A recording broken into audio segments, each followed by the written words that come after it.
right when the final horn sounded last night between Stipe and DC,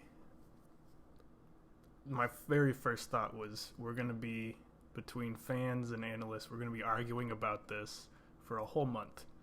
Um, what made this trilogy already amazing in that it was a true trilogy. It was a true trilogy for incredible legacy, for history, for the true consensus greatest of all time.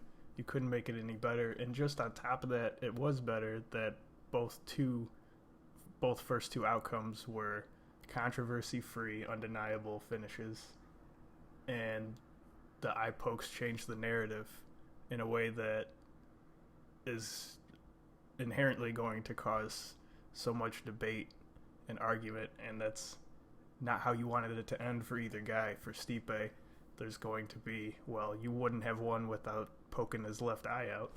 And for DC, it's like, well, you poked him first. And, there'll be arguments on either side of that. I think that Stipe was fighting the fight that would have gave him the win regardless of the eye poke, but I had it 48-47. So let's say that eye poke wasn't so devastating to Cormier's eye, that the last two rounds could have went differently. He was incredible.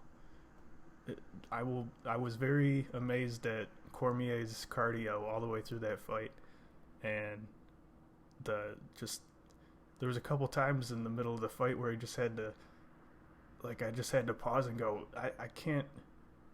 There is no one else with that kind of movement, head movement, lateral movement at heavyweight that DC was showcasing. And Stipe, every time, he did really good at holding that hand when it was in the clinch, but if it was in a clinch out in the open, that right hand was so, every time you could see the first fight in that position, it was like, it could happen at any moment. But the eye pokes are going to be part of this narrative, and you don't want to see this amazing thing end in controversy, but there's no way around it now. Couple things we learned is, first of all, come on UFC, we have to change the gloves. We have to get the gloves that Trevor Whitman has designed. Those gloves cover up over the fingers up to just the tips. For example, in how bad DC's eye poke was, it wouldn't have gone knuckle deep. It would have only gone maybe a tip, and then the padding would have stopped it, and he might still be able to see.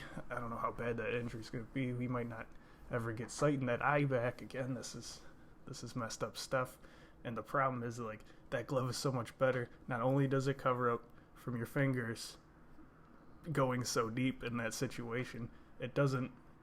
The UFC gloves, if you have your hand relaxed, your fingers are out. Where Trevor Whitman's gloves, the relaxed position would be to be in a fist. So with the UFC gloves, guys are literally pulling their fingers down to make the fist. So when things are just kind of happening, the glove is automatically bringing your fingers out. It's so stupid to call yourself the best promotion in MMA and not have the best equipment. It's it's silly. Just to be off topic longer than I should be, the padding is different too.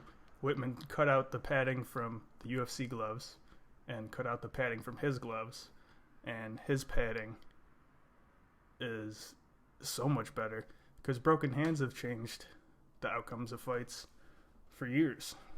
It's something that could be avoided too.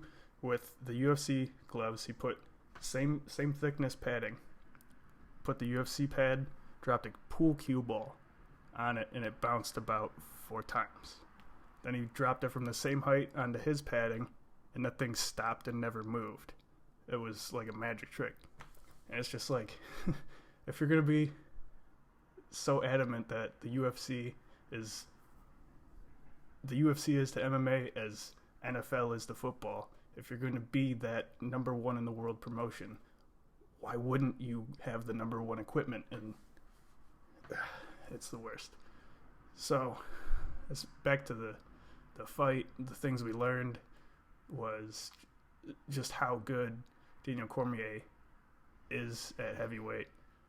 His movement, he was outstriking Stipe in a ton of situations. It seemed like the harder shots from Stipe, took a bigger toll and swayed the judges more and me.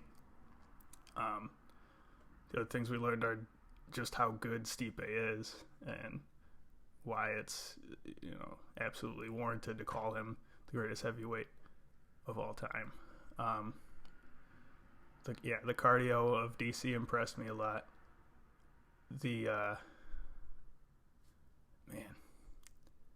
It's such a bummer to see it go like that, to have the controversy change everything up.